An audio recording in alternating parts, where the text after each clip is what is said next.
আমাদের আজকের মাহফিলের সম্মানিত প্রধান মুফাসসির মুহতারামি ওয়া মুকাররামি ফদিলাতুশ শেখ আদ-ডক্টর আবুল কালাম আজাদ বাশার হাফিজাহুল্লাহ ওয়া রাআহ, তিনি আমাদের মধ্যে তাশরীফ এনেছেন।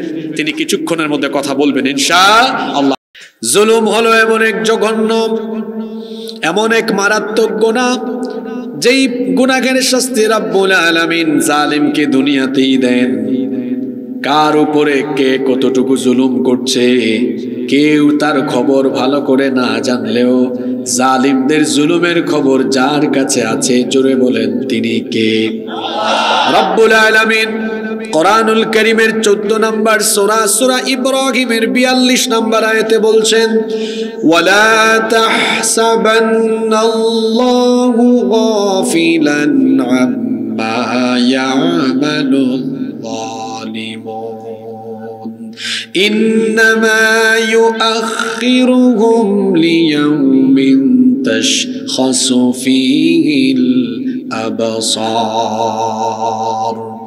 আল্লাহ তাআলা বলছেন, জালিমরা যেন এটা ধারণা না করে, জালিমরা যেন এটা মনে না করে যে তাদের জুলুম সম্পর্কে আল্লাহ তাআলা গাফেল, জুলুম সম্পর্কে আল্লাহ বেখবর, এটা যেন তারা ধারণা না করে, বরং প্রত্যেক জালিম কতটুকু জুলুম করছে তাদের জুলুমের খবর যিনি রাখেন, গলার আওয়াজ বড় করে বলেন তিনি কে?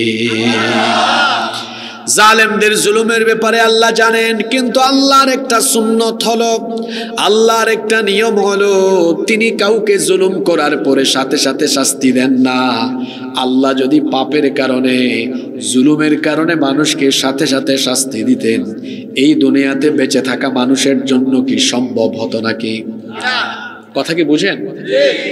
তো বুঝলে একটু জবাব দিয়েন। আল্লাহ যদি মানুষকে তার পাপের কারণে সাথে সাথে শাস্তি দিতেন, বলেন আপনারা একদিন বেঁচে থাকতে পারতেন?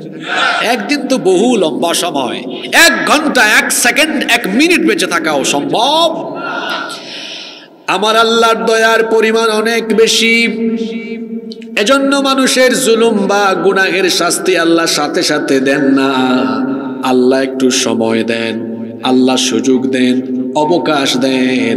আল্লাহ তাআলা সময় সুযোগ দিলেও, ছাড় দিলেও কোনো জালিমকে আল্লাহ কখনো ছেড়ে দেন না। এই জন্য বুখারী এবং মুসলিম শরীফে হাদিস বর্ণিত হয়েছে। এই হাদিসের বর্ণনাকারী সাহাবী হচ্ছেন আবু মুসা আল আশআরী রাদিয়াল্লাহু আনহু। তিনি বলছেন, রাসূল কারীম, আমরা মহব্বতে বলি সাল্লাল্লাহু আলাইহি ওয়াসাল্লাম বলেছেন, ইন্নাল্লাহা লা ইউমলি লিয-যালিম, নিশ্চয়ই আল্লাহ তাআলা জালিমকে অবকাশ দেন, সময় দেন, সুযোগ দেন। আল্লাহ তাআলা জালিমকে কিছু সময় পর্যন্ত ছেড়ে দেন, ছাড় দেন, কিন্তু আল্লাহ তাআলা ছাড়েন, আল্লাহ তাআলা তাদেরকে ছেড়ে দেন না।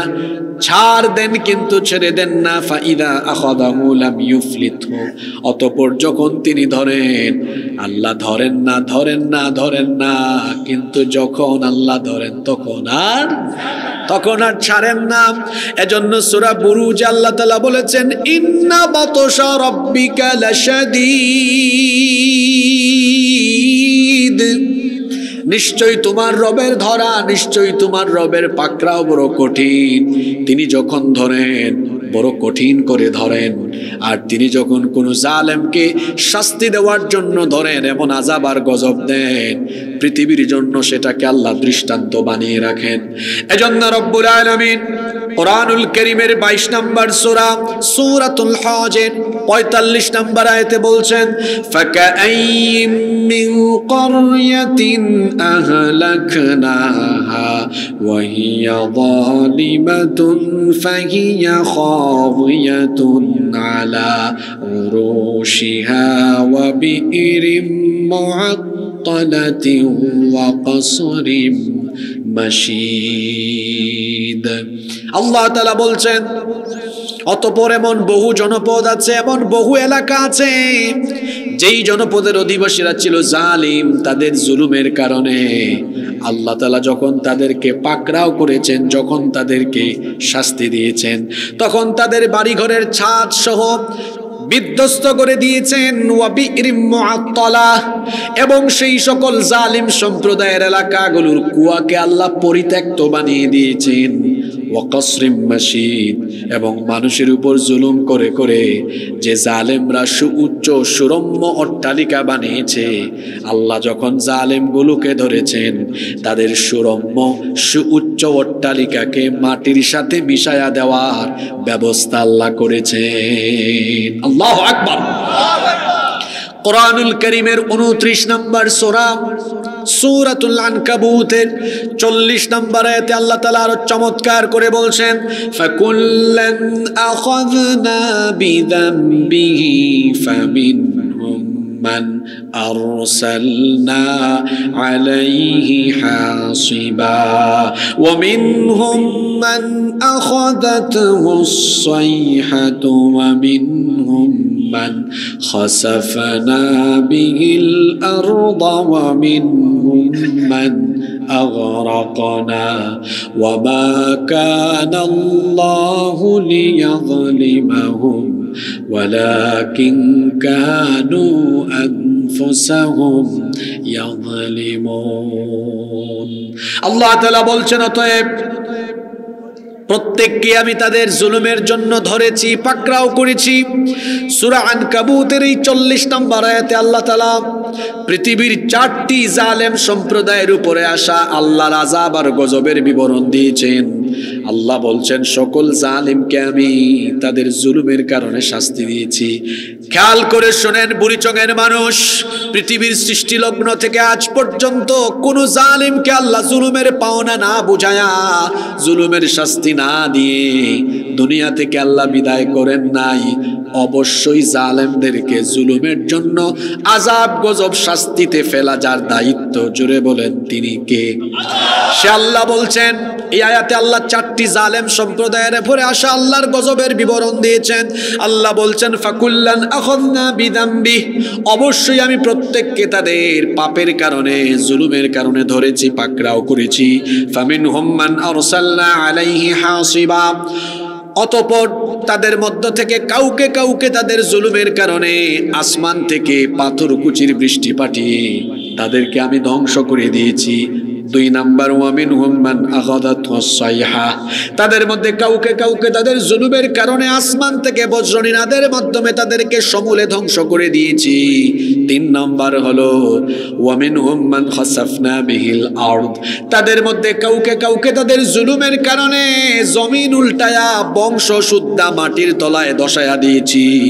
4 নাম্বার, ওয়ামিনহুম মান আগরাকনা, তাদের মধ্যে কাউকে কাউকে তাদের জুলুমের কারণে পানিতে ডুবায়া 14 গোষ্ঠী সহ শেষ করে দিয়েছি। আমাদের সকলের জন্য পানির অপর নাম হলো জীবন, কিন্তু ফেরাউন আর তার বাহিনীর জন্য পানির অপর নাম যিনি মরণ বানিয়ে দিয়েছেন তিনি কে? সে আল্লাহ বলছেন, এইভাবে করে যুগে যুগে যুগে যুগে যত জালিমরা ছিল, প্রত্যেক জালিমকে আমি তাদের জুলুমের কারণে দুনিয়াতেই নগদে শাস্তি দিয়েছি। আপনাদের চোখে আঙ্গুল দিয়া দেখায় দেই, গত 15-16 বছর দ্বারা আলেম ওলামার উপরে, নিরীহ জনগণের উপর জুলুম করেছে। আপনারা বড় আশায় ছিলেন কোন দিন এই জুলুম শেষ হবে। আল্লাহ তো কোরআনে ওয়াদা করেছেন, জালিমকে জুলুমের শাস্তি নগদে দিয়া তারপরে বিদায় করব। আল্লাহ তাআলার ওয়াদা মোতাবেক আপনারা দেখেছেন জালিমদের উপর এমন গজব নেমে এসেছে, আল্লাহর গজবে পড়ে বাড়ি ছাড়া দেশ ছাড়া হয়ে চোরের মতো দেশ থেকে পালিয়ে যেতে হয়েছে।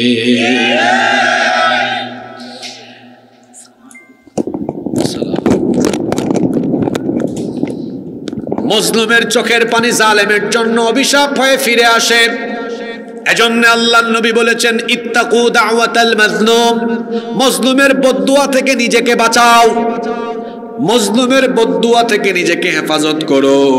আল্লাহর নবী বলেছেন, ওয়া ইন কানা কাফিরান, যদি কোনো মজলুম সেই ব্যক্তি যদি কাফের হয়, খেয়াল করে শুনেন, মজলুম ব্যক্তি যদি কাফের হয়, আমার দিকে তাকান, ওয়া ইন কানা কাফিরান, যদি কোনো মজলুম কাফের হয়, জোরে বলেন তো কি হয়?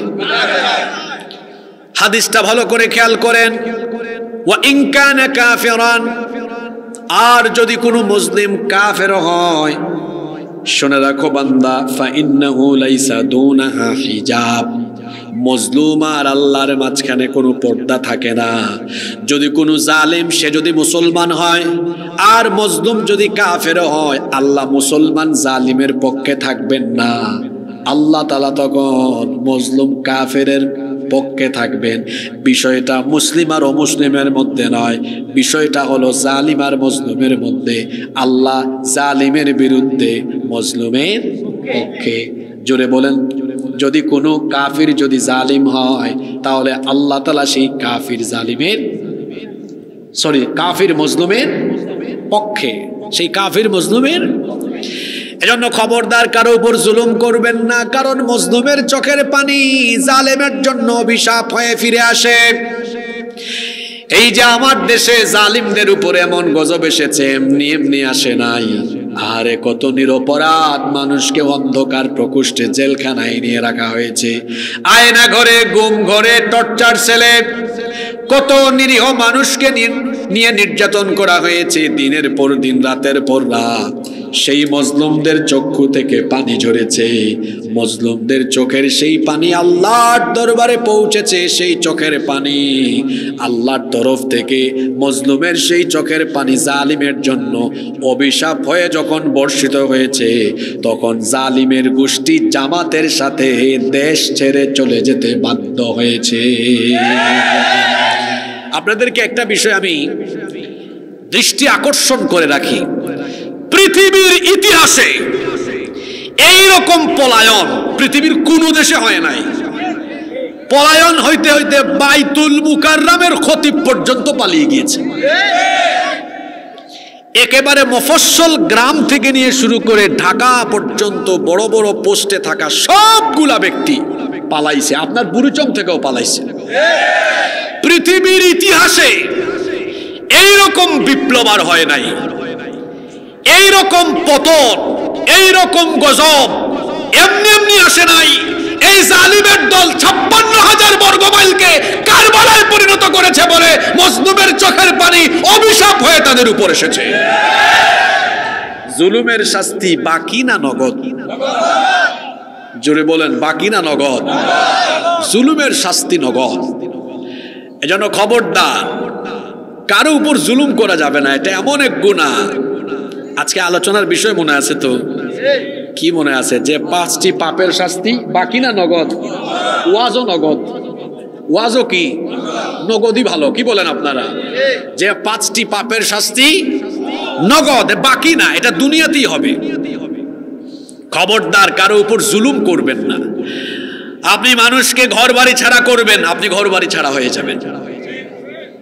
ইতিহাস এমন, আপনি যা করবেন তা আপনাকে ফিরায় দিবে।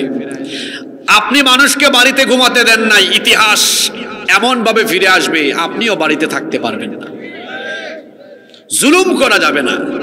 এই জুলুম সমাজের রন্ধ্রে রন্ধ্রে এখন আছে না নাই? আপনারা কি আমার কথা শুনতেছেন? এবার আপনাদেরকে নিয়ে কিছু কথা বলি। জুলুম আজ কিভাবে হচ্ছে দেখেন। সেদিন ফেনীতে এক মাহফিলে গেলাম, এক প্রবাসী ভাই আমার কাছে একটা চিরকুট পাঠিয়েছে। আমাদের প্রবাসী ভাইরা তো অনেক কষ্ট করেন দেশের জন্য। আপনারা তো দেশ থেকে শুধু ফোন করে বলবেন মাস শেষে 20,000 30,000 টাকা পাঠাও, কিন্তু আমার ভাই সেখানে কত কষ্ট করে দিন রাত পরিশ্রম করে, অন টাইম ডিউটি, আবার ডিউটি থেকে ফিরে এসে আবার নিজে রান্না করে খায়, টাইম মতো ঘুমাতে হয়, কত কষ্টের জীবন। এক প্রবাসী ভাই লিখলেন, হুজুর আমাদের 3 ভাই, তা আমার আব্বা আম্মার অবস্থা এমন, যে বেশি ইনকাম করে তাকে একটু বেশি দেখতে পারে, যে একটু কম ইনকাম করে তারা একটু কম দেখে। আপনি বলেন তো পিতামাতা হিসাবে এটা সন্তানের উপরে ইনসাফ না জুলুম? জোরে বলেন, ইনসাফ না জুলুম? তাহলে বোঝা গেল মা বাবাও সন্তানের উপর জুলুম করে জালিম হতে পারে। জুলুম করা যাবে না। আবার পিতামাতা ও সন্তানে, আবার সন্তান ও পিতামাতাকে কষ্ট দিয়ে পিতামাতার উপরে জুলুম করতে পারে। বড় ভাই ছোট ভাই বোনদের জায়গা জমি মেরে খেয়ে সেও তার ভাই বোনদের উপর জুলুম করতে পারে। পিতা মাতা ছেলেকে সম্পদ দিয়ে মেয়েকে সম্পদ না দিয়ে মেয়েকেও সম্পদ থেকে বঞ্চিত করে মেয়ের উপর জুলুম করতে পারে। স্বামী স্ত্রীর হক নষ্ট করে স্ত্রীর উপর জুলুম করতে পারে। স্ত্রী তার স্বামীর হক নষ্ট করে স্বামীর উপর জুলুম করতে পারে। আপনি আপনার প্রতিবেশীর হক নষ্ট করে প্রতিবেশীর উপরও জুলুম করার সুযোগ আছে। আপনি বল খাটায়া শরীরের শক্তি বা বংশের শক্তি খাটায়া কিংবা আপনি ক্ষমতা বা আধিপত্যের কারণে আরেকজনের জায়গা জমি দখল করে আপনি তার উপর জুলুম করে বসলেন। এমন ডাকাত আমার সমাজে আছে না নাই? জনগণের দায়িত্ব পেলে তারপরে আপনি জনগণের উপর জুলুম করা আরম্ভ করলেন, রক্ত চোষা আরম্ভ করলেন। মনে রাখবেন, সমাজের প্রত্যেকটি স্তরে যে কোনো পর্যায়ে যে ব্যক্তি জুলুম করবে, জালিমকে তার জুলুমের শাস্তি দুনিয়াতে নগদ যিনি দিবেন তিনি কে? এজন্য আল্লাহ তাআলা বলেছেন, ইয়া ইবাদি, হে আমার গোলামেরা, হে আমার বান্দারা, ইন্নী হারামতু যুলমা আলা নাফসি, নিশ্চয় আমি আমার নিজের উপরে জুলুম হারাম করে দিয়েছি। ওয়া জাআলতুহু বাইনাকুম মুহাররামান ফালা তাযালামু, আমি তোমাদের উপরেও জুলুম হারাম করে দিচ্ছি, খবরদার কারো উপর জুলুম করো না। আল্লাহর নবী বলেছেন, উনসুর আখাকা যালিমান আও মাজলুমা। খুব খেয়াল করে হাদিসটা শুনেন। আল্লাহর নবী বলেছেন, উনসুর আখাকা যালিমান আও মাজলুমা, তোমার ভাই জালিম হলেও তাকে সাহায্য করো, মজলুম হলেও তাকে সাহায্য করো। শুনতেছেন কথাটা কি? নবীজি বললেন, জালিম তোমার ভাই, তাকে সাহায্য করো, তোমার ভাই মজলুম হলেও তাকে সাহায্য করো। সাহাবীরা বললেন, নবী গো, আমাদের কোনো মজলুম ভাইকে আমরা সাহায্য করব সেটা না হয় ভালো কথা, কিন্তু আমাদের কোনো ভাই জালিম হলে জালিমকে আবার সাহায্য করব কেমনে? জালিমকে তো সাহায্য করা যায় না।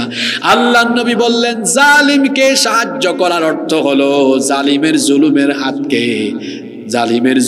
হাতকে ভেঙে চুরে গুড়িয়ে দাও, জালিম যেন জুলুম না করতে পারে সেই ব্যবস্থা করে দাও। এটাই হচ্ছে জালিমকে সাহায্য করা। তার মানে হলো জালিমকে দয়া দেখানো যাবে না, জালিমের জুলুমের হাতকে ভেঙে ছেড়ে চুরমার করে দিতে হবে। জালিমের প্রতি যে দয়া দেখায় সেও জালিম, জালিমের প্রতি যে দয়া দেখায় সে কি? জালিম। জালিম জুলুম করার পরে জালিমের প্রতি দয়া দেখালে পরিস্থিতি ভালো হয় না, পরিস্থিতি আরো খারাপ হতে পারে। কিছুদিন আগে সিরিয়ায় বিপ্লব হয়েছে, জানেন আপনারা? একটা পরিবার পালায়া গেল, তার নাম কি? বাশার আল আসাদ। আসাদ পরিবার মুক্ত হয়েছে সিরিয়া। বাংলাদেশে যে কায়দায় পালায়া গেছে ওই কায়দায় সে পালিয়ে গিয়েছে, কিন্তু পার্থক্য আছে। ওরা সেখানে বিপ্লব করে আগের সব সংবিধান ডাস্টবিনে ফেলে দিয়েছে, সব আইন বাতিল করে দিয়েছে, যারা জুলুমে লিপ্ত ছিল সাথে সাথে ফাঁসি দিয়েছে। আমার দেশে 6 মাস হয়েছে যারা আমার দেশের হাজার হাজার মা বাবার বুক খালি করেছে, যারা আমাদের ট্যাক্সের পয়সায় কেনা গুলি আমাদের সন্তানদের বুকে বিদ্ধ করে, দিনে দুপুরে প্রকাশ্যে দিবালুকে ঠান্ডা মাথায় পাখির মতো গুলি করে আমাদের সন্তানদেরকে হত্যা করেছে। আজকে 6 মাস পেরিয়ে গিয়েছে বলে দেখা যাচ্ছে এদেরও জিহ্বা লম্বা হয়েছে। যদি সাথে সাথে দ্রুত ট্রাইব্যুনালে বিচার হতো, এত বড় স্পর্ধা, এত বড় দুঃসাহস এরা দেখানোর কোনো সুযোগই পেত না। জালিমকে দয়া দেখানো মানে, যে ব্যক্তি জালেমকে দয়া দেখায় সেও, জোরে বলেন, সেও। আমার দেশে যারা হাজার হাজার বাবা মায়ের বুক খালি করে হাজার হাজার মা বাবার সন্তানদেরকে হত্যা করেছে, সেই খুনিদের বিচার আপনারা চান কি চান না? আরো জোরে বলেন, চান কি চান না? এজন্য সরকারকে বলবো, নির্বাচন এবং সংস্কার হবে পরে, যারা এই দেশে আমার দেশের হাজার হাজার ভাই বোনকে হত্যা করেছে সেই খুনিদেরকে বিচারের আওতায় এনে দ্রুত ট্রাইব্যুনালে বিচার করে তাদের বিচার করতে হবে আগে।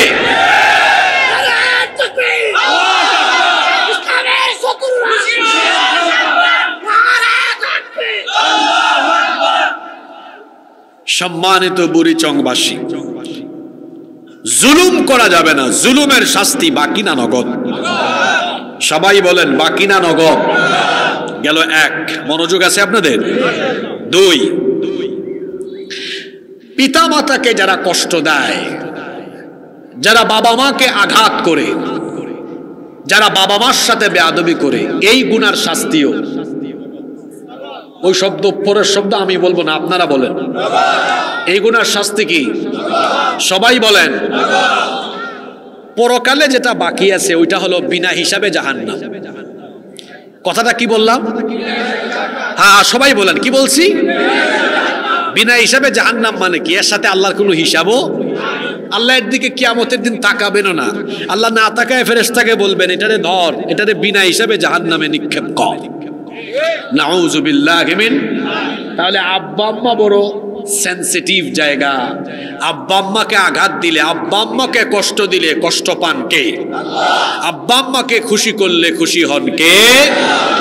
এজন্য আল্লাহর নবী বলেছেন হুমা জান্নাতুকা আও হুমা নারুকা।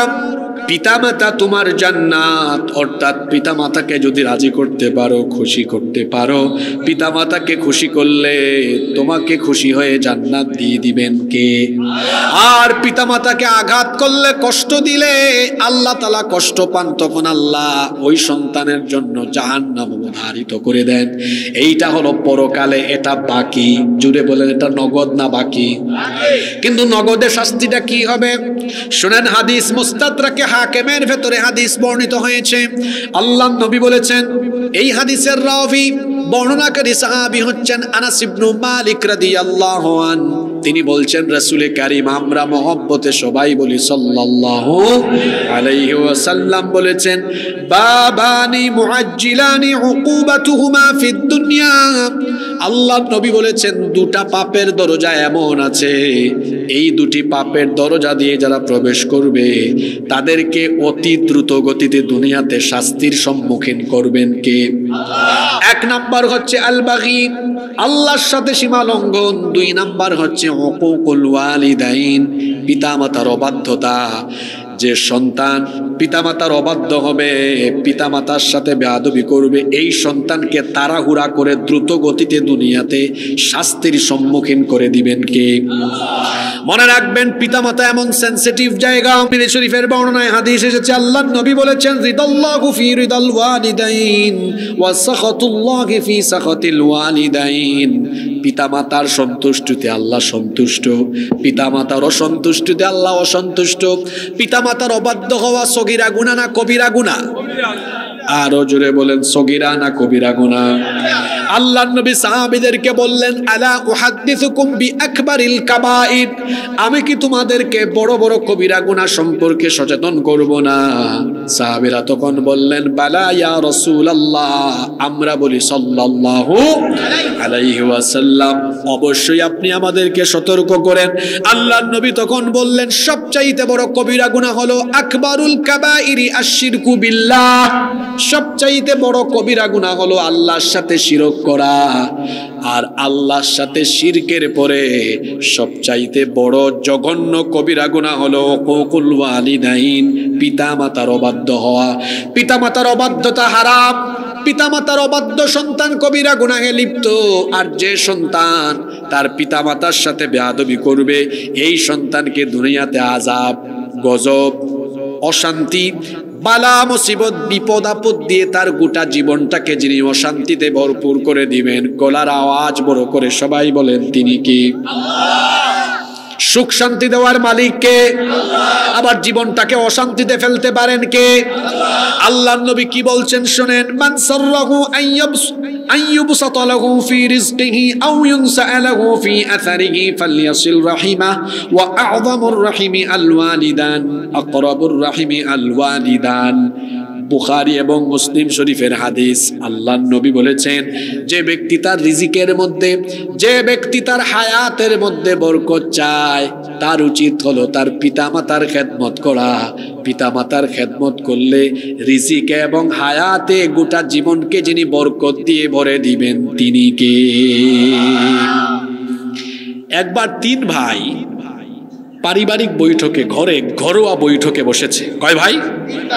আপনারা শুনতেছেন? 3 ভাই। বড় ভাই ছোট 2 ভাইকে বলতেছে, দেখো মেজো ভাই ছোট ভাই, আমরা আমাদের আব্বা আম্মাকে চলো ভাগ করে খাওয়াই।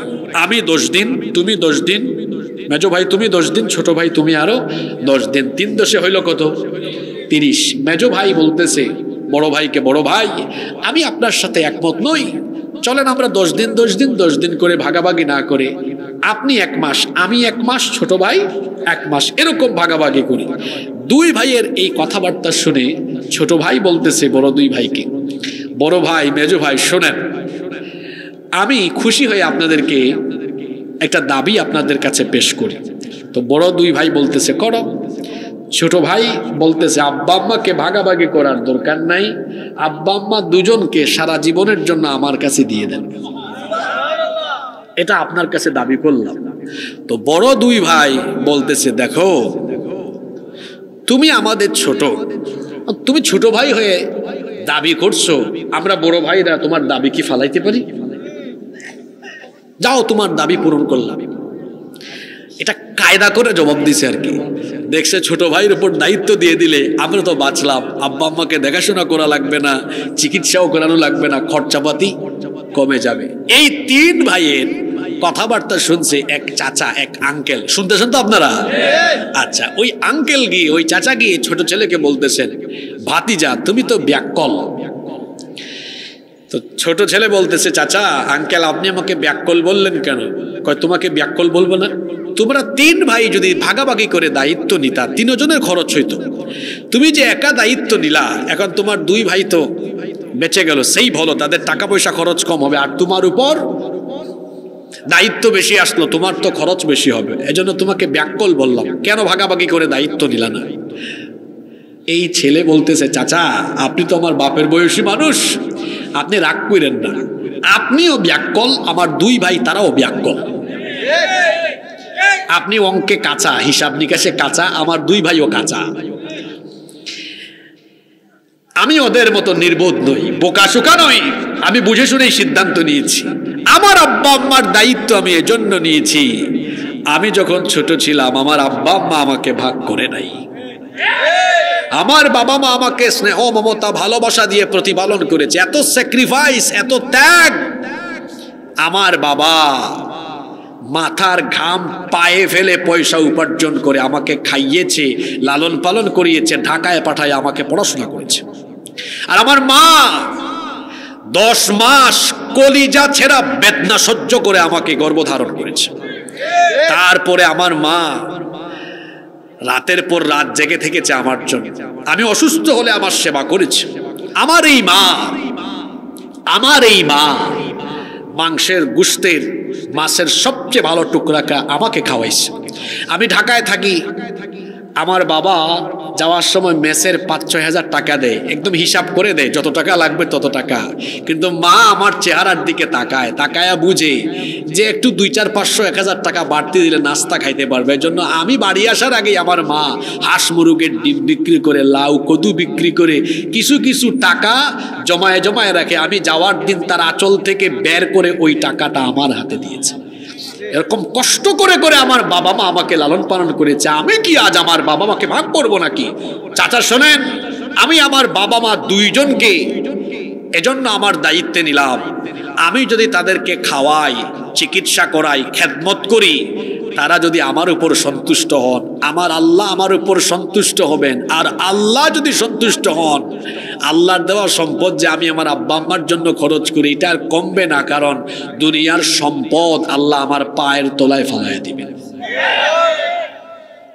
খালি সুবহানাল্লাহ পড়ে গেলে এখান থেকে চলবে না, কথা বুঝতে হবে। তাহলে আব্বা আম্মাকে ভাগাভাগি করা এটা কি ব্যাককলের কাজ না বুদ্ধিমানের কাজ? আর পিতামাতার খেদমত করা, পিতামাতাকে সন্তুষ্ট করা, তারা অসুস্থ হলে চিকিৎসা করানো, তাদের সেবা করা, এটা কি বুদ্ধিমানের কাজ না ব্যাককলের কাজ? আপনারা কি ব্যাককল হবেন না বুদ্ধিমান হবেন? বুদ্ধিমান হইলে কিছুদিন পর পর অমুক তমুককে গিয়া বলেন কেন? 60 দিন আগে বিয়ে করছে, কই হুজুর আমার আব্বা আম্মা আমার বউর উপর জুলুম করে, ব্যাককল নাফরমান ছেলে। তোমার আব্বা আম্মা যদি কাফির হয়, আল্লাহ বলেছেন ওয়াসাহিবহুমা ফিদ দুনিয়া মা'রুফা, দুনিয়ায় তাদের সাথে সদাচরণ করতে হবে। হুকুম কার? আল্লাহ। এক সাহাবী এসে বলছেন আমার আব্বা আম্মা কাফের, আমি কি করব? রাসূল বলছেন বাড়ি যাও, কাফের হলেও তাদের খেদমত করো। সুবহানাল্লাহ। আরেক সাহাবী এসে বলছেন আমাকে যুদ্ধের অনুমতি দেন, জিহাদে যাব। রাসূল বলেছেন তোমার কি মা আছে? সাহাবী বলেন আছে। রাসূল বলেন আমার সাথে যাওয়ার দরকার নাই, বাড়ি গিয়ে তোমার মায়ের খেদমত করো, তোমার মায়ের পায়ের তলায় তোমার জান্নাত রয়েছে। আব্বা আম্মা এখনো যাদের জীবিত আছে তাদের বাড়িতে তাদের জন্য এখনো জান্নাত আছে। সুবহানাল্লাহ। এজন্য আমার যুবক ভাইদেরকে বলবো খবরদার আব্বা আম্মার সাথে বেয়াদবি করবেন না। আব্বা আম্মার সাথে বেয়াদবির শাস্তি বাকি না নগদ? আরো জোরে বলেন বাকি না নগদ? আমার বয়স তো খুব একটা বেশি নাই, 30 মাত্র, কিন্তু কম বয়সে আল্লাহ আপনাদের সামনে যেহেতু কথা বলান, এজন্য সম্ভবত আল্লাহ ইচ্ছা করেই দুনিয়ার কিছু জিনিস আমাদেরকে দেখাইছেন যাতে আপনাদেরকে বলতে পারি। আল্লাহ হয়তো দেখাইছেন আপনাদেরকে বলার জন্য। নিজের চোখে দেখেছি আব্বা আম্মার সাথে বেয়াদবি করা সন্তানগুলো ভিক্ষা করে খায়। নিজের চোখে আল্লাহ দেখিয়েছেন আব্বা আম্মার সাথে বেয়াদবি করা সন্তানগুলো ঠিক মতো খাইতে পারে না, বউ বাচ্চা নিয়ে চলতে পারে না, লানতের জীবন পেয়েছে। আর আব্বা আম্মাকে খেদমত করেছে এমন সন্তান না খায়া মরে নাই, মরবেও। কারণ বরকত আছে পিতামাতার খেদমতে, বরকত আছে পিতামাতার। আচ্ছা এখানে আবিয়াইত্যা, ওরা তো মিসকিন, ওরা তো জানেও না, ওই জীবনে প্রবেশও করে নাই, অভিজ্ঞতাই নাই। যারা বিবাহিত আপনারা বলেন তো, যাদের বাচ্চা কাচ্চা আছে 6 মাস 8 মাস 1-2 বছর বয়স, বাচ্চা কাচ্চা রাতে যখন কান্না করে তখন আপনারা কি রাগ করেন না উঠে ঘুম পাড়ান? জোরে বলেন। তা আপনার কি মনে পড়ে না আপনিও যখন ছোট ছিলেন এইভাবে করে আপনার বাবা মা আপনাকে ঘুম পাড়িয়েছেন? আজকে আপনার বাবা বয়স্ক মানুষ, মা বুড়ি মানুষ। মানুষ যখন বয়স হয়ে যায়, বয়স হওয়ার পরে তার শরীরে নানাবিধ রোগবালাই দেখা দেয়। হতে পারে আজ আপনার বাবা মা বার্ধক্যের কারণে শরীরের বিভিন্ন জায়গায় সমস্যা দেখা যায়। বাত হয়েছে, পায়ের মধ্যে বাতের ব্যথা, মেরুদণ্ডে ব্যথা, কোমরে ব্যথা, রাতের বেলা ঘুমাতে পারে না, মাথা ব্যথা। অনেক বুড়া মানুষ রাতের বেলা ঘুমাতে পারে না। কেমন সন্তান আপনি আমাকে বলেন? আপনি রাতের বেলা ঘুমায় যান, আপনার বাবা মা জেগে থাকে, একটু বাবার রুমে যান, মায়ের রুমে যান, গিয়ে বাবাকে বলেন আব্বা, গিয়ে মাকে বলেন আম্মা, আমি আপনার মাথাটা টিপে আপনাকে ঘুম পাড়ায় দেই, আপনার পায়ে বাতের ব্যথা, পাটা টিপে দেই, হাতটা টিপে দেই। মা বাবা এমনি না করবে, কিন্তু আপনি থাকেন। বলেন আপনিও তো ছোটবেলায় আমাকে ঘুম পাড়াতেন, তারপরে আপনি ঘুমাতেন। এখন আপনি দুর্বলকালে চলে এসেছেন, আগে আমি আপনাকে ঘুম পাড়াবো, তারপরে আমি ঘুমাবো। আব্বার মাথায় আম্মার মাথায় হাত বুলায়া হাত পা টিপে দিয়ে ঘুম পাড়ায় দেখেন। মা বাপ ঘুমানোর সময় আল্লাহর কাছে ফরিয়াদ করবে, আল্লাহ আমার সন্তানটা আমাকে এত শান্তি দিয়েছে, শান্তির ঘুম পাড়ায় দিয়েছে, তুমিও আমার সন্তানকে দুনিয়া আখিরাতে সুখ শান্তি দিয়ে ভরপুর করে দাও। সুবহানাল্লাহ। শুধু সুবহানাল্লাহ বললে চলবে না, বাবা মাকে এভাবে রাতের বেলা ঘুম পাড়াবেন, ঘুম পাড়ায় দেখবেন দোয়া হাসিল করতে পারবেন। ছোটবেলা আপনার বাবা মা আপনাকে কত কিছু কিনে দিত। বাজার থেকে যাওয়ার সময় আপনার বাবার জন্য আপনি কমলা কিনে নিয়ে যান, আনার কিনে নিয়ে যান। বাবার রুমে মায়ের রুমে ঢুকে নিজে এগুলো ছোলাইয়া নিজের হাতে মুখে তুলে খাওয়ায় দেন। বাবা মা যদি খুশি হয়ে একবার শুধু মুচকি হাসি মারে, আল্লাহর আরশ আপনার উপর খুশি হয়ে যাবে। পিতা মাতার খেদমতে দুনিয়া আখিরাতে সফলতা আছে। আর পিতা মাতার সাথে বেয়াদবি করলে এই নাফরমান দুনিয়াতে শাস্তি পাবে, বাকি না নগদ? মিলায় নিবেন কথাগুলো।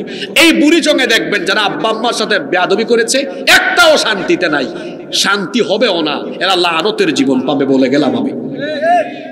তাহলে 2 নাম্বার পাপ, পিতা মাতাকে কষ্ট দিলে শাস্তি নগদ না বাকি? এই যুবক ছেলেরা হাসিও না, কথা শোনো। বাসায় গিয়ে আব্বা আম্মার পা ধরে মাফ চাইয়ে নিও। আব্বা আম্মার দোয়া যারা পেয়েছে দুনিয়াতে এরা সফল হয়েছে। আমার বাবা আমার মা হলেন আমার পীর, আমার সবচেয়ে বড় ওলি। কারণ আমার বাবা মায়ের দোয়া ডিরেক্ট আল্লাহর দরবারে কবুল হয়। আল্লাহু আকবার। এটা আমার কথা না, রাসূল বলেছেন 3 জনের দোয়া ডাইরেক্ট কবুল। কয়জনের? 1 নাম্বার মুসাফির, 2 নাম্বার মজলুম, 3 নাম্বার, আব্বা আম্মা সন্তানের জন্য দোয়া করলে এই দোয়া আল্লাহ ফিরাইয়া দেন না। সুবহানাল্লাহ কইতে ইচ্ছে করে না? তাহলে যাদের আব্বা আম্মা জীবিত আছে তাদের ঘরে ওলি আছে না নাই? কথা বলেন, ওলি আছে না নাই? নিজের আব্বা আম্মাকে অনেকে মশারি কিনে দেয় না, রাতের বেলা মশা কামড়ায়, তার কোথাকার কোন পীর বাপকে নিয়ে মাজারের মধ্যে মশারি টানায় দেয়। আপনার আবার ভাবিয়েন না এই হুজুর কি পীরাউলিয়া বিরোধী নাকি? আপনি পীরাউলিয়া কারে শিখান? আমার বাড়ি কোথায় জানেন? বাংলাদেশের সবচেয়ে বেশি পীরাউলিয়া এসেছেন আপনাদের কুমিল্লায় না আমার সিলেটে। 360 জন ওলিয়া উলিয়া নিয়ে আমরা বসে আছি। আমার বাসার পাশেই বাবা শাহজালাল রহমতুল্লাহ আলাইহির মাজার শরীফ। আপনি আমাকে পীরাউলিয়া শিখান? পীরাউলিয়ার বিরোধী আমরা নই, বরং পীরাউলিয়ার লেবাস ধরে যারা ভণ্ডামি করে মানুষের ঈমান আকীদাকে লুট করে তাদের সাথে মুসলমানের কোনো সম্পর্ক নাই। আমার দেশে এইরকম বহু আজে বাজে মাজার আছে না নাই? আপনি নাম শুনলেই আপনার চক্ষু কপালে উঠবে। খেতাশা, বুদাইশা, গেদাশা, ল্যাংটাশা, ডাইল চাউল মিয়া আছে না এরকম? বদনাশা চট্টগ্রামে গেলে দেখবেন। হায় রে হায়, আমি মাহফিলে যাচ্ছি কুষ্টিয়াতে, রাজবাড়ি দিয়ে যাচ্ছি, দেখি বিরাট বড় এক গেট লেখা জামাই পাগল বাবার দরবার শরীফ। আপনারা গুগল শরীফে সার্চ দিয়েন, দেখবেন পাবেন। আমি এটা ছবি তুলে ফেসবুকে দিয়েছি, দিয়ে আমি ক্যাপশন লিখলাম, আমি তো রাজবাড়িতে জামাই পাগল বাবার দরবার পাইছি, বাংলাদেশে কোথাও কি বউ পাগল আছে নাকি? এটা আমি জানতে চেয়ে লিখলাম আর কি। আরে বাপরে বাপ, 5 মিনিট যায় নাই, মুন্সিগঞ্জের গজারিয়া থেকে এক ভাই কমেন্ট করছে, হুজুর আছে তো, আমার বাড়ি মুন্সিগঞ্জের গজারিয়া, এখানে আছে বউ মস্তান শাহ রহমতুল্লাহ আলাইহি। চিন্তা করছেন, জামাই পাগলও আছে, বউ পাগলও আছে। হক্কানি রব্বানি ওলিয়া উলিয়া পীর মাশায়েখদেরকে আমরা আমাদের কলিজা থেকে মহব্বত করি, তাদেরকে আমরা ভালোবাসি, কিন্তু যারা ওলিয়া উলিয়া পীর মাশায়েখদের লেবাস ধরে ঈমান আকীদাকে লুট করবে, ৫৬,০০০ বর্গ মাইলের বাংলাদেশে তাদের স্থান হবে না। সম্মানিত ভাইয়েরা, ভাঙ্গালামো কেন? ভাঙ্গা ভাঙ্গের দরকার নেই। ভাঙাভাঙের দরকার আছে না? কে বলছেন? আমরা যদি না যাই ওরা এমনি দেখবেন ও তারাই ভাঙবে। ঠিকই বলছেন আপনি, কারণ তার তো ব্যবসা হবে না, তার ব্যবসা। আপনি যেটা করবেন সেটা করেন, আপনি যাবেন না, যারা না বুঝে যায় তাদেরকে দাওয়াত দিয়ে ফিরায় রাখেন, এমনি দেখবেন তারা নিজেরাই ভাঙবে, আপনারা ভাঙ্গা লাগবে না। হ্যাঁ, আমরা উগ্রতাকে উশৃঙ্খলতাকে কখনো প্রমোট করব না ইনশাআল্লাহ। সম্মানিত উপস্থিতি, কষ্ট হচ্ছে নাকি আপনাদের? তাহলে কয়টা গেল? 2টা, 3। আচ্ছা দেখি তো আগের 2টা মনে আছে কিনা। আজকে আলোচনার টপিক কি? যে সকল পাপের শাস্তি বাকি না নগদ। 1 নাম্বার কি বলেছি? সবাই বলেন। 2 নাম্বার মা বাবাকে কি দেওয়া? কষ্ট দেওয়া। আমরা কি আব্বা আম্মাকে কষ্ট দিব? আব্বা আম্মার সেবা করব, আর হাত তুললেই আমরা আমাদের আব্বা আম্মার জন্য দোয়া করব। আল্লাহ দোয়াটা শিখিয়েছেন, আমার সাথে সবাই বলেন, রব্বিরহামহুমা কামা রব্বায়ানি সগীরা। একজন চুপ থাকবেন না, সবাই বলেন রব্বিরহামহুমা কামা রব্বায়ানি সগীরা। কি সুন্দর দোয়া! হ্যাঁ রব, আমাদের আব্বা আম্মা যেভাবে আমাদেরকে স্নেহের কুলে লালন পালন করেছেন, ঠিক তেমনি আমাদের আব্বা আম্মাকেও তুমি তোমার রহমতের কুলে প্রতিপালন করো। বলেন আমিন। 3, যে পাপের শাস্তি দুনিয়াতে নগদ নগদ নগদ, সেটা হলো কোন মুসলমানের মান সম্মান নষ্ট করলে দুনিয়াতে আপনাকে যিনি বেইজ্জত বানায়া ছাড়বেন তিনি কে? মুসলিম শরীফের হাদিস, ইবনে ওমর রাদিয়াল্লাহু আনহুমা হাদিসের বর্ণনাকারী সাহাবী, তিনি বলছেন, সাইদা রাসূলুল্লাহ, আমরা সবাই বলি সাল্লাল্লাহু আলাইহি ওয়াসাল্লাম আল মিম্বার। রাসূল করিম সাল্লাল্লাহু আলাইহি ওয়াসাল্লাম একদিন মিম্বরে আরোহণ করলেন, ফানাদা বিসাউতির রাফি', তারপরে গলার আওয়াজকে বড় করে আল্লাহর নবী বক্তৃতা করলেন। নবীজি বললেন, ইয়া মা'শারা মান ক্বাদ আসলামা বিলিসানিহি, হে ওই সকল লোকেরা যারা মুখ দিয়ে ঈমানের ঘোষণা দিয়েছো, ওয়ালাম ইউফদিল ঈমানু ইলা কলবি, এখনো যাদের কলবে হৃদয়ের মধ্যে ঈমান বদ্ধমিল হয়নি, তাদেরকে বলছি শোনো, লা তুযুল মুসলিমিন, মুসলমানদেরকে কষ্ট দিও না, ওয়ালা তুআইরুহুম, কোন মুসলমানকে লজ্জা শরম দিও না, ওয়ালা তাত্তাবিউ আওরাতিহিম, কোন মুসলমানের গোপন বিষয় তালাশ করো না, ছিদ্রান্বেষণ করো না। আমাদের সমাজে এমন বহু মানুষ আছে দেখবেন, শুধু হাটে আর মানুষের গোপন গোপন বিষয় তালাশ করে মানুষের দোষ ত্রুটি খুঁজে বেড়ায় আর বলে বেড়ায়, এমন মানুষ আছে না নাই? আল্লাহর নবী নিষেধ করেছেন এটা করো না, কারো ছিদ্রান্বেষণ করো না, এই অভ্যাসটা বড় খারাপ। আল্লাহর নবী বলেছেন এটা যারা করবে, ফাইন্নাহু মান তাত্তাবা আওরাতা আখিহিল মুসলিমি তাত্তাবা আল্লাহু আওরাতাহু ওয়া মান তাত্তাবা আল্লাহু আওরাতাহু ইয়াফদাহু ওয়ালাউ ফি জাওফি রাহলি। আল্লাহর নবী বলেছেন, যে ব্যক্তি তার মুসলমান ভাইয়ের দোষ ত্রুটি অনুসন্ধানে লিপ্ত হয়ে যাবে, আল্লাহ ওই ব্যক্তির দোষ ত্রুটিকে মানুষের সামনে ফাঁস করে দিবেন। আর আল্লাহ যখন কোনো ব্যক্তির দোষ ত্রুটি মানুষের সামনে প্রকাশ করে দিবেন, ওই লোক যদি উটের হাওদের ভেতরে গিয়ে লুকায়, তাকে বেইজ্জত করে ছাড়বেন কে? আরো জোরে বলেন কে? আপনাদের মনোযোগ আছে? আজকে কিন্তু বিষয়টা বড় দারুণ, আসমানের নিচে আর জমিনের উপর যা ঘটে এগুলোই বলা হচ্ছে, মনোযোগ থাকতে হবে। মনোযোগ আছে? আল্লাহর নবী কি বলছেন, যে ব্যক্তি কোনো মুসলমানের মান সম্মান নষ্ট করবে, ওই ব্যক্তিকে দুনিয়াতে বেইজ্জত করার দায়িত্ব যিনি নিজে নিবেন, জুড়ে বলেন তিনি কে? তা আল্লাহ যদি কাউকে বেইজ্জত করার দায়িত্ব নেন, ওই ব্যক্তির কি আর সম্মান থাকবে নাকি? এই জন্য আপনারা বাংলাদেশে দেখেন, যারা আলেম উলামাদেরকে বেইজ্জত করতে চেয়েছিল, বাংলাদেশে আজ তাদের কোনো ইজ্জত নাই। জোরে বলেন আছে? ইজ্জত নাই। আমার দেশে ভাতের হোটেলের এক মালিক ছিল না,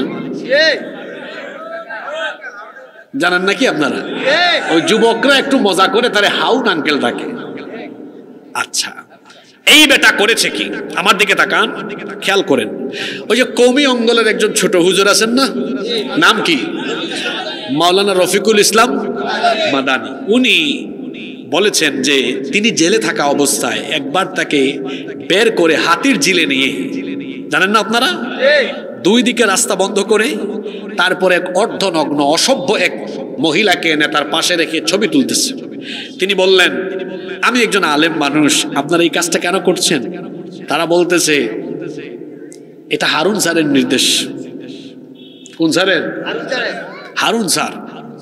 আচ্ছা, কি রিমান্ডে আমরা যা বলবো স্বীকার করতে হবে, যদি স্বীকার না করেন তাহলে এই যে ছবি তুললাম এটা ফাঁস করে দিব। এটা একজন মানুষকে ব্ল্যাকমেইল করা। মাওলানা রফিকুল ইসলাম মাদানী বলছেন, আমি সেদিন চোখের পানি ছাড়লাম আর আল্লাহকে বললাম, আল্লাহ তুমি সাক্ষী থাকো, মজলুমের চোখের পানি জালিমের জন্য অভিশাপ। জোরে বলেন কি? এই যে হারুন, শুধু মাওলানা রফিকুল ইসলাম মাদানী নয়, আরো বহু আলেমদের ইজ্জত নিয়ে টানাটানি করেছে। রসুল তো বলেছেন, তুমি কারো ইজ্জত নষ্ট করবে, আল্লাহ তোমারে বেইজ্জত মানাবে। এখন এই হারুনকে কি আল্লাহ ছেড়ে দিয়েছেন নাকি? এটা ভদ্র সমাজ, এখানে আমার বাবার বয়সী, আমার চাচার বয়সী, আমার দাদার বয়সী অনেক মানুষ আছেন, যুবক ভাইরাও আছেন। এত সিনিয়র জুনিয়রদের সামনে আমি তো এই ভদ্র সমাজে এমন কোনো কথা বা এমন কোনো শব্দ চয়ন করতে পারবো না যেটা অসুন্দর হয়, অশুভন হয়। এই হারুনকে আল্লাহ কেমন বেইজ্জত বানাইছেন এটা যুবকরা এখন ভালো করে জানে। কিরে যুবকরা, জানেন কিনা? জানেন কিনা? হয়েছে, অনেকে আঙ্গুলও দেখায়, আঙ্গুল টাঙ্গুল দেখেন। এটা অসুন্দর, অশুভন। আমরা শুধু হালকা ইঙ্গিত দিলাম, আমি জাস্ট ইশারা দিয়ে আপনাদেরকে বুঝাতে চাইছি যে আপনি কাউকে বেইজ্জত করবেন, আপনাকে বেইজ্জত করার দায়িত্ব নেবেন কে? আমার দেশ থেকে যে মহিলা পালিয়ে গেল, আল্লামা সাঈদীকে ধর্ষণকারী, মানবতা বিরোধী, যুদ্ধাপরাধীর মতো জঘন্য জঘন্য অপবাদ দিয়ে আল্লামা সাঈদীকে এই দেশের তৌহিদবাদী মানুষের হৃদয় থেকে মুছে দিতে চেয়েছিল, কিন্তু সে কি পেরেছে? বরং উল্টা, সে বাংলাদেশের মানুষের হৃদয় থেকে একেবারে সার্ফ এক্সেলের মতো পরিষ্কার হয়ে গিয়েছে। আপনি কাউকে বেইজ্জত বানাতে চাইবেন, আল্লাহ আপনাকে বেইজ্জত করে ছাড়বেন। আর যদি আপনি এই স্বভাব আপনার থেকে রিমুভ করেন, ডিলিট করে দিয়ে আপনি যদি এই গুণে গুণান্বিত হতে পারেন, কারো ভুল ত্রুটি দেখবেন, একাকী তাকে শুধরে দিবেন, একাকী তাকে সংশোধন করে দিবেন। এক মুমিন হলো আরেক মুমিনের আয়না। জোরে বলেন, এক মুমিন আরেক মুমিনের কি? কারো কোনো ভুল দেখেছেন, জনসম্মুখে না বলে একাকী তাকে আপনি সংশোধনী দেন, ভাই এই জিনিসটা মনে হয় এইরকম, সুন্দর করে তাকে বুঝায় দেন। সে যদি বুদ্ধিমান হয় বুঝবে এই লোকটা আমার কল্যাণকামী, নইলে সে আমার ভুলটা দেখেছে, না বললেও তো পারত, বলেছে আমাকে সংশোধন করে দিয়েছে। একাকী বলবেন, মানুষের সামনে বেইজ্জত করবেন না। যদি কোনো মুসলমানের দুস্তুটি দেখে গোপন রাখেন তাহলে এটার ফায়দা কি হবে শোনেন। আল্লাহর নবী বলেছেন, লা ইয়াসতুরু আবদুন আবদান ফিদ দুনিয়া ইল্লা সাতারাহুল্লাহু ইয়াউমাল কিয়ামাহ। আল্লাহর নবী বলেছেন, যে ব্যক্তি তার মুসলমান ভাইয়ের দুস্তুটি গোপন রাখবে, কিয়ামতের দিন আল্লাহ ওই ব্যক্তির দুস্ত্রুটি গোপন রেখে আল্লাহ তাকে জান্নাত দিয়ে দিবে। আল্লাহ বলবেন, চান্দসারের তুমি এদিকে আসো, তুমি তো মানুষের দুস্ত্রুটি গোপন রাখতা, আজকে তোমার হাতে থাকা আমলনামায়ও তোমার অনেক ভুল ত্রুটি গুনাহ আছে, আজকে আমি এগুলা দেখবো না, আমিও গোপন রাখবো, দৌড়াও আমার জান্নাতে চলে যাও। সুবহান। তাহলে মানুষের ভুল ত্রুটি আমরা বলে বেড়াবো না গোপন রাখবো? জোরে বলেন ইনশাআল্লাহ। নাম্বার 4, মনোযোগ আছে? 4 নাম্বার, যে পাপের শাস্তি বাকি না নগদ। আজকে ওয়াজ সব বাকি না নগদ? নগদ। 4 নাম্বার যে পাপের শাস্তি দুনিয়াতে আল্লাহ নগদ দিবেন, সেটা হলো আল কাসবুল হারাম। অন্যায় পথে, অবৈধ পথে, হারাম পথে যারা উপার্জন করে হারাম খাবে, হারাম খুরকে দুনিয়াতে শাস্তি নগদে দিবেন কে? আল্লাহ নবী বলেছেন, ইন্না আদাল মালা খাদিরাতুন হুলওয়াহ। নিশ্চয়ই দুনিয়ার এই মাল সম্পদ এগুলো হলো সুমিষ্ট, আকর্ষণীয়, চাকচুক্যময়, সুমিষ্ট। আল্লাহ নবী বলেছেন, ফামান আখাযাহু বিহাক্কিহি ওয়া ওয়াদাহু ফি হাক্কিহি ফানি'মাল মাউনাতু হুয়া। আল্লাহ নবী বলেছেন, যে ব্যক্তি বৈধ পথে তা অর্জন করে বৈধ পথে খরচ করবে, ওই ব্যক্তির সম্পদের মধ্যে যিনি বরকত দিবেন, জুড়ে বলেন তিনি কে? এরপরে নবীজি বলছেন, ওয়ামান আখাযাহু বিগাইরি হাক্কিহি কানা কাল্লাযী ইয়াকুলু ওয়া লা ইয়াশবা। আর যে ব্যক্তি অন্যায় পথে, অবৈধ পথে এই সম্পদ কামাবে, হারাম পথে উপার্জন করবে, ওই ব্যক্তির উপমা, ওই ব্যক্তির দৃষ্টান্ত, উদাহরণ হলো সেই ব্যক্তির মতো যেই ব্যক্তি খাবার খায় কিন্তু পেট ভরে না। অর্থাৎ হারামখোরদের স্বভাব হলো এরা যতই হারাম খায় না কেন এদের পেট ভরে না। তার বাড়ি যদি চান্দসার হয়, হারামখোর মানুষের জায়গা জমি ঠেলায়া, মানুষের উপর জুলুম করে, সুদ খায়া, ঘুষ খায়া, 2 নাম্বারি করে টাকা কামায় যদি চান্দসারে একটা বাড়ি বানায়, চিন্তা করবে এবার কুমিল্লা শহরে আরেকটা বানায়। কুমিল্লায় বানানোর পরেও তার হারাম খাওয়া কমায় না, হারাম খাওয়া আরো বাড়ায়। চিন্তা করে ঢাকায় আরেকটা বানায়, ঢাকায় বানানোর পরে হারাম খাওয়া আরো বাড়ায়, কারণ তখন টেনশন এত বাড়ে, কয় আমি আমার গ্রামে, আমার জেলা শহরে, উপজেলা শহরে, রাজধানী শহর সব জায়গায় যে হারে মানুষের উপর জুলুম করে অন্যায়ভাবে টাকা উপার্জন করেছি, কোনো সময় যদি পাবলিক আমারে ধরে দেশ ছেড়ে পালাতে হবে, এই জন্য বিদেশেও একটা সেকেন্ড হোম বানানো দরকার। তখন কানাডায়, ইংল্যান্ডে, আমেরিকায় সেকেন্ড হোম বানায়, বানানোর পরেও এই হারাম করে পেট ভরে না, আরো বেশি হারাম খায়। আসলে এই হারামখোরদের পেট কখনো ভরবে না। প্রাচুর্যের নেশা যার মাথায় ঢুকেছে, এদের পেট ভরবে না। পেট ভরবে তখন কবরে যাবে যখন। এজন্য আল্লাহ বলেছেন, আল্লাহ কুমুত তাকাসুর হাত্তা যুরতুমুল মাকাবির। প্রাচুর্যের নেশায় যারা মত্ত হয়ে গিয়েছে, এই অবস্থায় এরা কবর পর্যন্ত পৌঁছাবে, এদের পেট ভরবে না। আল্লাহ নবীও বলেছেন, ওয়ালাইয়ামলা ফাহু ইল্লা তুরাব।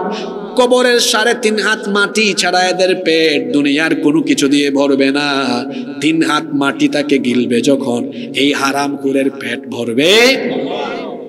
চুরি করে, অন্যায় ভাবে দুর্নীতি করে, চুরি করে সম্পদ কামায়। আর আমার দেশে তো চোর হলো 2 জাত। জোরে বলেন কয় জাত?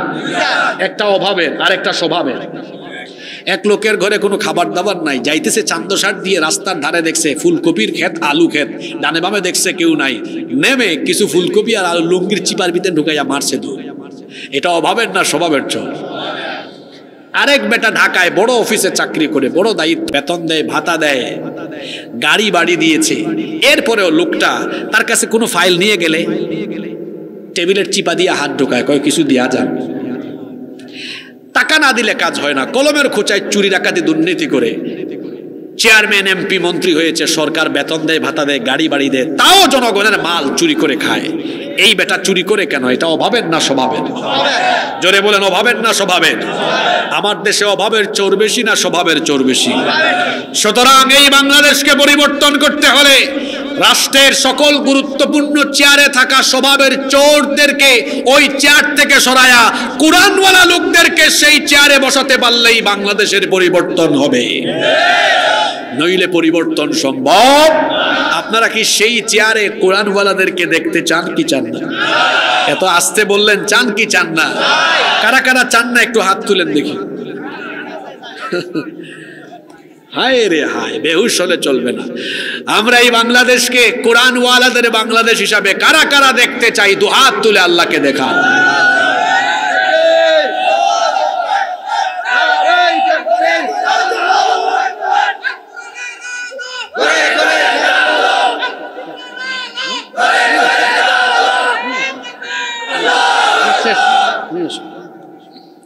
কষ্ট হচ্ছে আপনাদের? আমাদের প্রধান মুফাসসির ফদিলাতুশ শেখ আদ-দক্তর আবুল কালাম আজাদ বাশার হাফিজাহুল্লাহ ওয়া রাআ, আপনাদের কুমিল্লার রত্ন, কুমিল্লার গৌরব, তিনি চলে এসেছেন। কিছুক্ষণের মধ্যে তিনি এখানে তশরিফ আনবেন ইনশাআল্লাহ। আমরাও শেষ পর্যায়ে চলে আসছি। তা আমি যেটা বলতে চাচ্ছি, হারাম খুরদেরকে হারাম খাওয়ার শাস্তি দুনিয়ায় দিবেন কে? শাস্তিটা কেমন হতে পারে? বিভিন্ন রকম হতে পারে। এই হারাম খুরদা যারা হারাম খায়, হারামে নাই কোনো আরাম, হারাম সম্পদ অর্জন করেছে, ভোগ করতে পারবে না, সব ফেলে চলে যেতে হবে। দেখেন নাই হারাম খুরের দল সব ফেলে রেখে কিভাবে চলে গিয়েছে? উপভোগ করতে পারবে?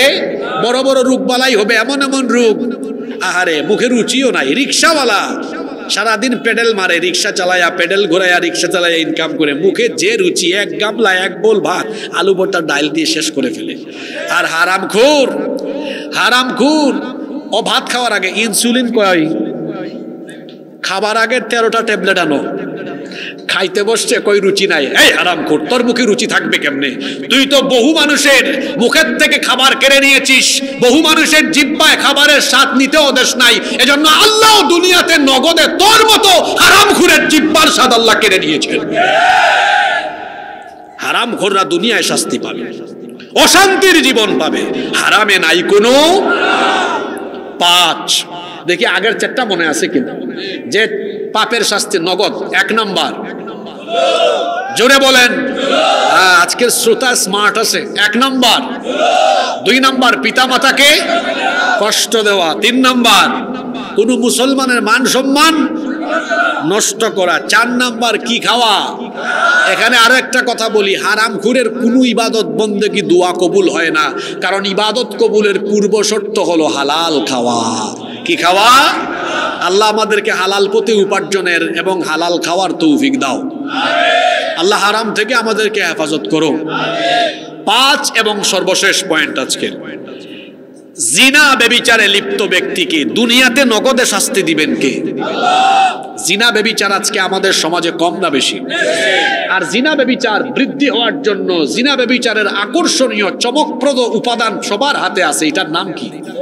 জোরে বলেন, এটার নাম কি? যুবকরা 3টা 4টা পর্যন্ত তারা মোবাইলে তাহাজ্জুদ পড়ে। হাসিয়েন না, আপনাদেরকে হাসানোর জন্য বলি নাই, কথা বাস্তব না অবাস্তব। এই পুলাগুলারে দেখছেন, মায়া লাগে চেহারার দিকে তাকাইলে। গালের 2 পাশের মাংস হাড্ডির চিপার ভিতরে ঢুকে গেছে, গোটা চেহারায় ব্রণ আর ব্রণ বিচি উঠছে আর কি। দিনের বেলা এমন ভাবে হাঁটে যেন এই পড়ে যাবে, শরীরে কোনো বল নাই, শক্তি নাই। থাকবে কেমনে বলো? তুমি তো রাত 3টা 4টা পর্যন্ত মোবাইল আর ইন্টারনেটের অপব্যবহার করে চিপায় চাপায় তোমার যৌবন নষ্ট করো। জিনার শাস্তি নগদ, নগদ। জিনা ব্যভিচারে লিপ্ত ব্যক্তির চেহারা থেকে নূর উঠে যাবে, মায়া উঠে যাবে। তার শারীরিক নানাবিধ কঠিন কঠিন রোগবালাই দেখা দিবে, শারীরিক সমস্যা দেখা দিবে, মানসিক সমস্যা দেখা দিবে। জিনা ব্যভিচার থেকে মুক্ত থাকলে ওই ব্যক্তির উপরে রহমত বরকত নাজিল করবেন কে? আল্লাহর নবীর একটা হাদিস আপনারা শুনেন, মনোযোগ আছে সবার? আল্লাহর নবী বলেছেন, ইদা জানার রাজুলু খরাজা মিনহুল ঈমান, যখন কোনো ব্যক্তি জিনা ব্যভিচারে লিপ্ত হয় তার অন্তর থেকে ঈমান বের হয়ে যায়। কানা আলাইহি কাযুল্লাহ, অন্তর থেকে ঈমান বের হয়ে তার মাথার উপরে শামিয়ানা বা আকাশের মেঘখণ্ডের মতো ঈমান ভাসতে থাকে। আল্লাহর নবী বলেছেন, ফাইদান কাতা রাজা ইলাইহিল ঈমান, অতঃপর যখন এই ব্যক্তি তওবা করে জিনা ব্যভিচার থেকে ফিরে আসে, দয়া করে তার ঈমানকে আবার ভেতরে ঢুকায়া দেন কে? এই হাদিস আপনাকে আমাকে কি বার্তা দিল? যে ব্যক্তি জিনা ব্যভিচারে লিপ্ত হবে, জিনা ব্যভিচারে লিপ্ত থাকা ব্যক্তির অন্তরের মধ্যে ঈমান থাকে না, ঈমান বের হয়ে যায়।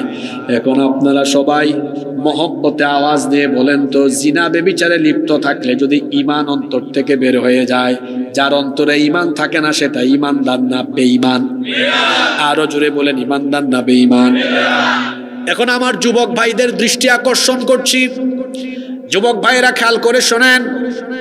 এই যে রাতের বেলা আপনি মোবাইলে আপনার গার্লফ্রেন্ডের সাথে করেন চ্যাটিং, আর দিনের বেলা করেন ডেটিং, এই যে রাতের বেলা আপনি চ্যাটিং করা আরম্ভ করলেন, জিনার সাগরে ডুবে থাকতে থাকতে নাপাক হয়ে নাপাক শরীরে ঘুমায় গেলেন। ও আমার ভাই, আমি আপনাকে সুন্দর করে ভালোবাসা দিয়ে বুঝাচ্ছি, আমার ভাই বলেন তো, এই রাতের বেলা এই অবস্থায় আপনার মরণ হয়ে যেতে পারে কি পারে না?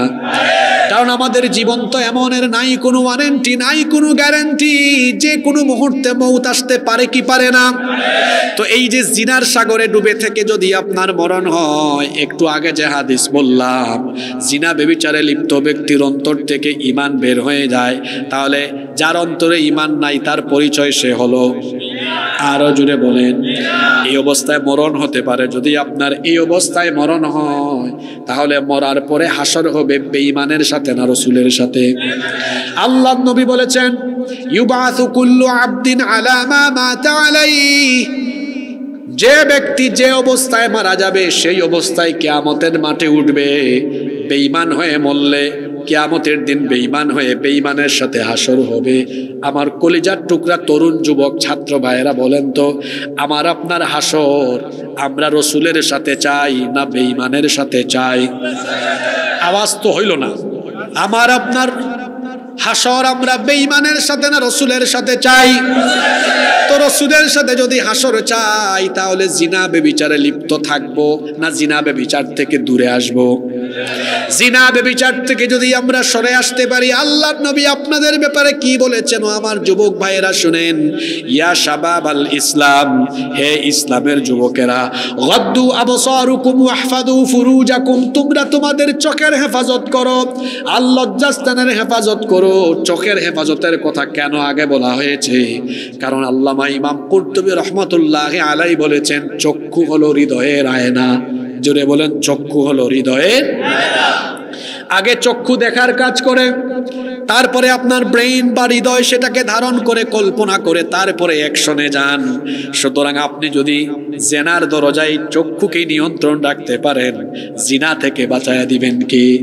এজন্য সূরা নূর পড়বেন, সেখানেও আল্লাহ বলেছেন, নারী পুরুষ উভয়কে আল্লাহ একই রকম কথা বলেছেন, কুল্লিল মুমিনিনা ইয়াগুদ্দু মিন আবসারিহিম ওয়া ইয়াহফাযু ফুরুজাহুম। আবার নারীদেরকে আল্লাহ বলেছেন, ওয়া কুল্লিল মুমিনাতি ইয়াগুদ্দুনা মিন আবসারিহিন্না ওয়া ইয়াহফাযনা ফুরুজাহুন্না। আল্লাহর নবী বলেছেন, নবী মুমিন পুরুষদেরকে বলেন তারা যেন তাদের চক্ষুকে পরনারী থেকে নিম্নগামী করে রাখে। আবার মুমিনা নারীদেরকে বলেন তারাও যেন তাদের চক্ষুকে পরপুরুষ থেকে নিম্নগামী করে রাখে। নারী পুরুষ উভয়কে চোখের হেফাজতের হুকুম দিয়েছেন কে? আসতে বলবেন না, জোরে বলেন কে? চোখের হেফাজত যদি করতে পারেন, ও আমার যুবক ভাইয়েরা, জিনা ব্যভিচার থেকে নিজেকে সেভ করতে পারবেন। এই যে মোবাইল হাতে নিলেন, আজকাল মোবাইল হাতে নিয়ে যখন আপনি ইউটিউবে ভালো একটা ওয়াজ শুনবেন, তাফসীর শুনবেন, গজল শুনবেন, তিলাওয়াত শুনবেন, দেখবেন ভালো ভিডিওর নিচেও খারাপ ভিডিও আসার সম্ভাবনা আছে না নাই? আসা মাত্রই আপনি আপনার চক্ষুকে হেফাজত করে ফেলবেন। আল্লাহর নবী আলী রাদিয়াল্লাহু আনহুকে বললেন, লা তুতবি'িন নাযরাতান নাযরা, লা তুতবি'িন নাযরাতান নাযরা, দৃষ্টির পর আর দৃষ্টি দিও না। ফা ইন্না লাকাল উলা ওয়া লাইসাত লাহাল আখিরা, কারণ ভুলবশত যে দৃষ্টি প্রথমে যায় এটা তোমার, পরবর্তীতে যে দৃষ্টিটা যায় এটা তোমার নয়, এটা শয়তানের। জুড়ে বলেন, পরবর্তী দৃষ্টিটা কার? মোবাইল হাতে নিয়েছেন, ইউটিউবে ঢুকেছেন, শুনতেছেন ওয়াজ, নিচে দিয়ে চলে আসছে আজে বাজে ভিডিও। এই যে আপনি মনের অজান্তে তাকিয়েছেন, এতে কোনো গুনাহ হবে না, কিন্তু এরপরে যদি বলেন দেখি তো জিনিসটা কি, আবার তাকালেন, মনে রাখবেন পরবর্তী দৃষ্টিটা আপনার নয়, পরবর্তী দৃষ্টিটা কার? আরো জোরে বলেন কার? সাথে সাথে এটা মিনিমাইজ করে দিবেন, দেখবেন না, কারণ ইয়ালামু খাইনাতাল আ'য়ুনি ওয়া মা তুখফিস সুদূর। চোখের খেয়ানতের খবর দুনিয়ার কেউ না জানলেও জানেন কে? আল্লাহর ভয়ে আপনি তখন আপনার চক্ষুকে হেফাজত করে ফেলবেন। আল্লাহর রাসূল বলেছেন, যে যুবক তার চরিত্রকে হেফাজত করবে, আযমানু লাহুল জান্নাহ, কিয়ামতের দিন ওই যুবকের জন্য আল্লাহর নবী নিজেই জান্নাতের জিম্মাদার হয়ে যাবে। যুবক ভাইয়ের, আমরা বেঈমানের সাথে থাকতে চাই না কিয়ামতের দিন রাসূলের সাথে হাসর চাই? তাহলে আসুন নিজেদের চরিত্রকে হেফাজত করে বিবাহ বহির্ভূত হারাম রিলেশন থেকে নিজেদেরকে আমরা বাঁচায় রাখি। যে 5টা গুনাহের কথা বললাম, এই 5টা গুনাহে লিপ্ত ব্যক্তিকে দুনিয়াতে নগদে শাস্তি দিবেন কে? আল্লাহ। এই 5টি অপরাধ থেকে এবং যাবতীয় সকল গুনাহ থেকে আমাদেরকে হেফাজত থাকার তৌফিক দান করেন। আমরা সবাই বলি আমিন।